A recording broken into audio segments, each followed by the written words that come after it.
Hello दोस्तों, मैं हूं देवांश। बिजनेस न्यूज़ के एक नए एपिसोड में आप सभी का बहुत बहुत स्वागत है। दोस्तों, आज की बिजनेस न्यूज़ स्टार्ट करते हैं, बात करते हैं पहली न्यूज़ की। तो पहली न्यूज़ ये है कि बिटकॉइन की जो प्राइस है वो 7% गिर गई। क्यों गिरी? अगेन जो है फिर से इलॉन मस्क का एक नया ट्वीट आया है। तो यहाँ पे उन्होंने एक मीम शेयर किया था और इस मीम में लिखा था, her I know I said it would be over between us if you quoted another Linkin Park song but I found someone else him so in the end it doesn't even matter. ठीक है, पहला meme तो इन्होंने ये share किया और लिखा था बिटकॉइन, फिर उसके बाद बी का इमोजी था और हार्ट का इमोजी था। फिर उसके बाद से एक मीम और शेयर किया है इन्होंने। ये मीम बहुत इंटरेस्टिंग था। यहाँ पे ये था कि मेनली दोनों चैट करते हैं एंड आई मिस यू एक साइड पे रहता है। ठीक है, फिर अगेन जो है वो पूछता है, ये इधर से रिप्लाई आता है कि वाई आर यू क्राइंग, मतलब वीडियो कॉल में। तो फिर इसमें लिखा रहता है cause I miss you too. अब यहाँ पे जो है बिटकॉइन का एक तरह से ये इंडिकेट करना चाहते हैं, बिटकॉइन का जो ग्राफ है वो बहुत ज़्यादा नीचे गिरा हुआ है। तो that guy is crying for that, but यहाँ पे वो लड़की समझ रही कि भाई वो मेरे ले रहा है। तो भाई साहब, पैसे का चक्कर बाबू भैया, पैसे का चक्कर। तो आजकल यही है कि भाई जो इलॉन मस्क है वो क्रिप्टो मार्केट को हमेशा हिलाते रहते हैं और इसीलिए इतनी इनकी न्यूज़ जो है वो निकल के आती है। बात करते हैं अगली खबर की। तो अगली खबर ये है कि इलॉन मस्क ने जो है एक ट्रेडमार्क फाइल किया है फॉर रेस्टोरेंट्स। अब जो टेस्ला है, इलॉन मस्क जो है वो अब रेस्टोरेंट के बिज़नेस में भी आने वाले हैं। अब दोस्तों, क्यों रेस्टोरेंट के बिज़नेस में आने वाले हैं? बिकॉज आप लोगों को पता है कि जो इलेक्ट्रिक कार्स होती हैं उनको चार्ज होने में टाइम लगता है। अगर कितना भी आप फास्ट चार्जिंग कितना भी आप बढ़ाते जाएंगे, एवरेज तो आधा घंटा 40 मिनट लगेगा ही लगेगा। तो अब इसीलिए इलॉन मस्क अब रेस्टोरेंट के बिजनेस में आ रही है। तो यहाँ पे ये हो जाएगा, लोग जो टेस्ला की कार्स में ट्रैवल करते हैं तो उनकी कार जब डिस्चार्ज हो जाएगी तो टेस्ला का रेस्टोरेंट भी रहेगा। तो वहाँ पे वो अपनी कार भी चार्ज कर लेंगे, उसके साथ साथ ये लोग वहाँ पे कुछ खा भी सकते हैं। तो मस्त एक कॉन्सेप्ट भाई, इलॉन मस्क बढ़िया, ये तगड़ा चलने वाला है। ऐसे रेस्टोरेंट जो है ना वो बहुत बढ़िया चलेंगे आने वाले टाइम में, अगर ये इलेक्ट्रिक व्हीकल्स का इकोसिस्टम बहुत अच्छे से डेवलप हो जाता है। उसके बाद अगली जो खबर है वो भी टेस्ला से रिलेटेड ही है। तो यहाँ पे टेस्ला जो है मॉडल 3 का टेस्ट इंडिया में जुलाई से अगस्त के बीच में करने वाली है। ठीक है, तो हो सकता है बाय द नेक्स्ट ईयर, ठीक है, इंडिया में टेस्ला मिलना चालू हो जाए। बिकॉज अभी जो है जुलाई से अगस्त के बीच में ये लोग जो है टेस्टिंग करने वाले हैं। अब बढ़ते हैं अपनी और दूसरी खबरों की तरफ। बिकॉज अभी तो स्टार्टिंग की 3 खबरें सिर्फ इलॉन मस्क की थी भाई। इतनी मतलब टेस्ला, इलॉन मस्क, इनकी डेली की डेली न्यूज़ आती है, इसलिए मुझे कवर करना पड़ता है। अब बात करते हैं अगली खबर की। यहाँ पे नीति आयोग ने जो बैंक्स अभी प्राइवेट होने वाले हैं, जो PSU बैंक्स प्राइवेट होने वाले हैं, उनकी जो लिस्ट है वो फाइनलाइज कर ली है एंड उसे जो है वो सबमिट कर दिया है। यहाँ पे जो है वो नेम निकल के नहीं आया है, बट अभी ये फाइनलाइज्ड हो गया है। बात करते हैं अगली खबर की। तो यहाँ पे रॉयल इनफील्ड जो है वो FY 2020 में सबसे ज़्यादा नंबर ऑफ व्हीकल्स लॉन्च कर सकता है। अभी फिलहाल इन लोगों के पास इतने सारे ऑर्डर पड़े हुए हैं कि अगले 2 से 3 मंथ अगर फैक्ट्री फुल पे काम करते रहे और कोई ऑर्डर ना भी आए तभी भी जो है इनको कोई कमी नहीं पड़ने वाली ऑर्डर्स की। बट उसके अलावा ये लोग FY 2020 में बहुत ज़्यादा गाड़ियाँ लॉन्च करने वाले हैं, रॉयल इनफील्ड जो है। ठीक है, बात करते हैं अगली खबर की।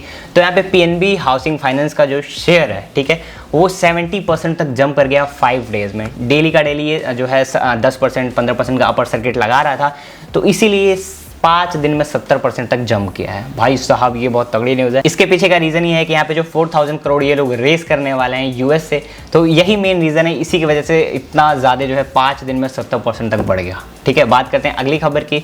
तो यहाँ पे एक रिपोर्ट निकल के आई है, पुणे एयरपोर्ट ने 10 करोड़ डोजेज जो हैं वो ट्रांसपोर्ट किए हैं टू दिल्ली हो गया, मुंबई हो गया, कोलकाता हो गया, अदर सिटीज़ में एंड उसके साथ साथ बाहर भी। ठीक है, टोटल मिला के 10 करोड़ इन लोगों ने वैक्सीन जो है वो ट्रांसपोर्ट किया फ्रॉम जनवरी। ठीक है, तो मेनली वहाँ पे जो है प्रोडक्शन प्लांट है, तो फिर वही ये लोग बता रहे हैं कि 10 करोड़ वहाँ से जो है ट्रांसपोर्ट हुआ है। और उसके अलावा भी बहुत सारी बाई मतलब प्लेन ट्रांसफ़र हुआ है। इसके अलावा भी बहुत अदर वेज है ट्रांसपोर्ट करने के। बट फिलहाल में इन लोगों ने 10 करोड़ जो है वो ट्रांसफ़र किया है टू अलग अलग सिटीज़ एंड बाहर भी। बात करते हैं अगली खबर की। तो यहाँ पे इंडिया का जो IT सेक्टर है वो बहुत ज़्यादा ग्रोथ किया एज़ कम्पेयर टू 2010 टू 2020 के बीच में। ठीक है, यहाँ पे 28% का इन लोग का मार्केट कैप्चर हो गया लास्ट, मतलब अगर जो बात करें 10 साल पहले तो यहाँ पे 13.9% था मार्केट कैप्चर। ठीक है, लेकिन अभी जो है यहाँ पे 28% इन लोगों का मार्केट कैप्चर हो गया। ठीक है, और यहाँ पे बहुत ज़्यादा ग्रोथ भी आई है हर चीज़ों में, रेवेन्यू वाइज भी, एम्प्लॉयमेंट वाइज भी, सारी चीज़ों वाइज। तो इसलिए आज के टाइम में जो IT सेक्टर है, मेनली IT सेक्टर पूरा सर्विस बेस्ड होता है। तो बाहर का भी जो काम है, बहुत सारी बाहर की कंपनीज जो है वो सब इंडिया में करवाती हैं। बिकॉज यहाँ पे जो इंजीनियर की कॉस्टिंग है वो सस्ती है, तो इसीलिए जो है इंडिया में IT सेक्टर जो है वो बहुत ज़्यादा ग्रो कर रहा है। ठीक है, अब देखेंगे 10 साल बाद कि भाई कितना ग्रो करते हैं। दोस्तों बात करते हैं अगली खबर की, तो अगली खबर यह है कि डीमार्ट ने यहाँ पर टोटल 400 करोड़ वर्थ के टोटल 7 प्रॉपर्टीज़ खरीदी हैं अलग अलग जो है वो सिटीज़ में, मुंबई हो गया, दिल्ली हो गया, पुणे हो गया, कोलकाता, अलग अलग सिटीज़ में। ठीक है, यहाँ पे आप लोग को पता होगा डीमार्ट जो है ओवरऑल एक शॉपिंग स्टोर बोल सकते हैं। यहाँ पे ग्रोसरीज भी मिलती हैं डेली नीड्स की, उसके साथ साथ बहुत तगड़े डिस्काउंट में मिलती है। और ये भाई इंडिया के बिलियनियर राधा कृष्ण दवानी का है। तो भाई इसका जो बिजनेस मॉडल है, जो बिजनेस कॉन्सेप्ट है वो बहुत अच्छा है। मैंने इसको पूरा स्टडी किया हुआ इस पर। तो अगर आप लोग चाहते हो उसके ऊपर मैं वीडियो लाऊं तो मुझे बता दीजिएगा, मैं इसके ऊपर वीडियो लेते आऊँगा। बात करते हैं अगली खबर की, तो यहाँ पे मुकेश अंबानी ने टोटल 1140 करोड़ स्पेंड किए हैं अंडर CSR इनिशिएटिव। ठीक है, कॉर्पोरेट सोशल रिस्पॉन्सिबिलिटी। इसके अंदर जो है इन लोगों ने 1140 करोड़ स्पेंड किए हैं 2020 एंड 2021 को मिला के। अगर बात करें पिछले फाइनेंशियल ईयर की, तो यहाँ पे उस टाइम भी लोगों ने 1022 करोड़ स्पेंड किया था। मेनली ये जो पैसे हैं ये लोग हेल्थ में, एजुकेशन में, स्पोर्ट्स में, डिजास्टर में, अलग अलग जो चीज़ें हैं रूरल एरिया को ट्रांसफॉर्मेशन में, तो इन सारी चीज़ों में ये लोग पैसे जो है वो देते हैं, मदद करते हैं। ठीक है, तो अभी फिलहाल में 1140 करोड़ इन लोगों ने इस फाइनेंशियल ईयर में जो है जो बीता है अभी उसमें जो है स्पेंड किया है। बात करते हैं अगली खबर की, तो सॉफ्ट बैंक जो है यहाँ पे 600 से 700 मिलियन जो है डॉलर इन्वेस्ट करने वाला है फ्लिपकार्ट में, ऐसा प्लान कर रहा है।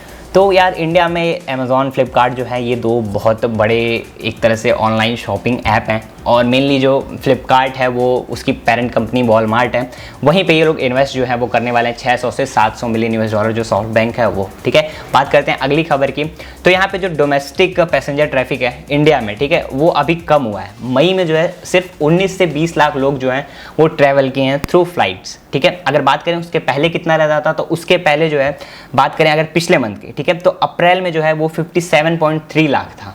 ठीक है, एज कम्पेयर टू दैट यहाँ पे 65 से 67% कम हुआ है। तो समझ लो यहाँ पे ये लोग 57 लाख से कितना नीचे आ गए, 19 लाख पे। तो ये एक बहुत बड़ा नंबर होता है, बट अभी धीरे धीरे रिकवरी हो रही है, तो सब नॉर्मल बैक हो जाएगा जो जैसे सब चल रहा है। ठीक है दोस्तों, बात करते हैं अगली खबर की, तो अगली खबर ये है कि यहाँ पे भारत बायोटेक ने जो है वो अपनी कोवैक्सीन को कॉमर्शलाइज कर दिया है। यहाँ पे US की कंपनी है ऑक्सीजन, ठीक है, उनको ये लोगों ने परमिशन दी है और ये भी लोग लाइसेंस एक तरह से मिल गया, वो भी लोग मैन्युफैक्चर करने वाले हैं। एंड अदर जो है अलग अलग ये जो है अभी परमिशन दे रहा है, बहुत सारे लोग जो है मैन्युफैक्चर करेंगे। जैसे जो है एस्ट्राजेनेका इंडिया में कोविशील्ड के नाम से आती है, ऐसे ये बाहर जो है ये भी जाने वाली है। ठीक है, इसके पहले मैंने कवर किया था कि बहुत सारी कंट्रीज़ में ये लोग एक्सपेक्ट कर रहे हैं कि इनकी वैक्सीन जाएगी। दोस्तों जो अगली खबर है वो ये है कि यहाँ पे जो रिलायंस रिटेल के अंदर आता है रिलायंस डिजिटल, FY 2021 में जो जितनी इन लोग की टोटल जो रेवेन्यू हुई है, इसका 10% ये लोग रिलायंस डिजिटल से कमाए हैं। ठीक है, रिलायंस के अदर ब्रांड्स है जो रिटेल्स के अंदर आते हैं, इन लोगों का रिटेल का जो बिजनेस है, तो यहाँ पे रिलायंस डिजिटल ने टोटल 10% कंट्रीब्यूट किया है टोटल अर्निंग का। ठीक है, और आप लोग बताइए क्या आप लोगों ने आज तक रिलायंस डिजिटल से शॉपिंग करी है, या फिर रिलायंस के अदर जो रिटेल में जितने भी अलग अलग स्टोर्स हैं वहाँ से कभी शॉपिंग करी है? मैंने तो भाई बहुत करी है। ठीक है, बात करते हैं अगली खबर की, तो यहाँ पे PUBG ने रिवील किया है कि इंडिया में टोटल 20 मिलियन प्लस जो है प्री रजिस्ट्रेशन हुए हैं PUBG का। PUBG तो नहीं बोल सकते भाई, बैटल ग्राउंड मोबाइल इंडिया बोल सकते हैं, बिकॉज PUBG ने बोल के रखा है कि भाई इन्फ्लुएंसर को कि आप लोग इसे mobile battle ground mobile India के नाम से बुलाइए। तो यहाँ पे बैटल ग्राउंड मोबाइल इंडिया का टोटल 20 मिलियन का रजिस्ट्रेशन हुआ है इंडिया में। तो भाई अभी भी बहुत सारे गेमर्स हैं जिंदा जो PUBG के लॉन्च होता है इंडिया में PUBG खेलने वाले। क्या आप PUBG खेलने वाले? कमेंट बॉक्स में ज़रूर बताइएगा। दोस्तों बात करते हैं अगली खबर की, तो आप लोगों को पता होगा इस फाइनेंशियल ईयर में LIC का IPO आने वाला है। तो यहाँ पे जो सेंट्रल गवर्नमेंट है वो जो इन्वेस्टमेंट बैंक है उसके अंदर में उनसे अभी बात करने वाली है 3 मई को। उसके बाद जो है ये फाइनलाइज हो जाएगा, इसका डेट्स वगैरह मतलब क्लियरली तो नहीं बोल सकते फाइनलाइज हो जाएगा, बट उसके बाद एक डिसीजन आ जाएगा कि कब तक हो सकता है। बट इस फाइनेंशियल ईयर में मार्च से पहले जो है ये इसका IPO आ जाएगा LIC का, और वहाँ पे अच्छा खासा रिटर्न देखने के लिए मिल सकता है। ठीक है, देखते हैं उस टाइम पे। बात करते हैं अगली खबर की, तो यहाँ पे फ़ोनपे ने एक नया रिकॉर्ड बना दिया है। टोटल इन लोगों ने 300 मिलियन यूज़र अभी तक रजिस्टर्ड किए हैं लाइफ टाइम में। तो ये जो है एक जो है वो रिकॉर्ड है इंडिया में, बिकॉज फ़ोनपे जो है वो फर्स्ट मूवर था, एक तरह से कह सकते हैं फर्स्ट मूवर था जो अभी तक जो चला है, मतलब टिका इसके पहले भी बहुत सारे थे, बट अभी जो जितने भी चल रहे हैं उसमें फर्स्ट मूवर था, इसीलिए इनके पास सबसे ज़्यादा यूज़र बेस है, और इसीलिए जितनी भी UPI ट्रांजेक्शन होती हैं उसका जो 50 से 60% मार्केट कैप्चर है वो थ्रू, मतलब वो जो है वो फ़ोनपे के थ्रू ही होता है। तो इसीलिए अभी फ़ोनपे जो है वो डोमिनेट कर रहा है। मेनली यूपीआई में कह सकते हैं और मनी ट्रांसफर अदर चीज़ों में, ठीक है दोस्तों। इसके साथ साथ बात करें एक्टिव यूजर्स की, तो इनके पास 125 मिलियन एक्टिव यूजर्स हैं, मतलब टोटल 300 मिलियन ऐसे यूजर्स हैं जिन्होंने इनके प्लेटफॉर्म पर रजिस्टर्ड किया है। उसमें से 125 मिलियन यूजर्स ऐसे हैं जो रेगुलरली ट्रांजेक्शन करते हैं। दोस्तों बात करते हैं अगली खबर की, तो जो एमटार टेक्नोलॉजीज थी उसका Q4 का प्रॉफिट निकल के आ गया है। इन लोगों ने टोटल 18 करोड़ का प्रॉफिट किया है एंड यहाँ पे 12% राइज आया है, मतलब ईयर टू ईयर ग्रोथ आई है 12% की as compared to previous quarter, जो प्रीवियस ईयर का प्रीवियस क्वार्टर था, ठीक है, उसके कंपैरिजन में 12% जो है इस क्वार्टर में राइज हुआ है इनका जो प्रॉफिट था, और यहाँ पे 18 करोड़ का टोटल प्रॉफिट आया है। दोस्तों जो अगली खबर है वो ये है कि यहाँ पे ट्विटर ने, व्हाट्सएप ने एक नया ग्रेवियंस ऑफिसर जो है उसको अपॉइंट किया है फॉर न्यू IT रूल्स। आप लोगों को पता होगा इंडिया में नए IT रूल्स आए थे जिसमें गवर्नमेंट के साथ में जो जिन प्लेटफॉर्म पे 50 लाख से ज़्यादा यूज़र हैं तो वो उन प्लेटफॉर्म्स को गवर्नमेंट के साथ में डेटा शेयर करना था। तो ये चीज़ें बहुत सारे प्लेटफॉर्म्स मान गए थे, यहाँ पे ट्विटर नहीं मान रहा था, ठीक है, अभी उसका कुछ कंफर्मेशन नहीं है, बट इंस्टाग्राम, फेसबुक, गूगल ये सब मान गए हैं।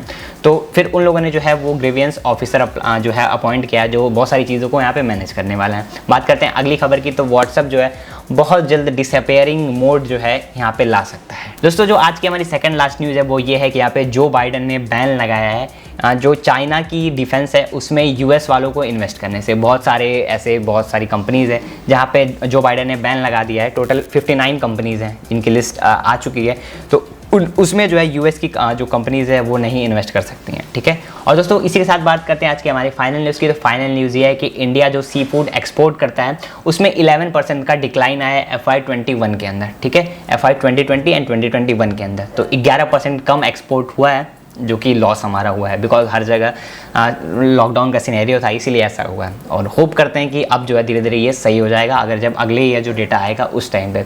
तो दोस्तों मुझे उम्मीद है कि आज के बिजनेस न्यूज़ का एपिसोड आपको पसंद आया होगा। अगर ये वीडियो पसंद आए तो इस वीडियो को लाइक कर दीजिएगा, शेयर कर दीजिएगा, सब्सक्राइब कर लीजिएगा हमारे चैनल को। मैं देवांश, आपको मिलता हूँ ऐसे किसी वैल्यूएबल कंटेंट में, तब तक के लिए this is Devansh signing off.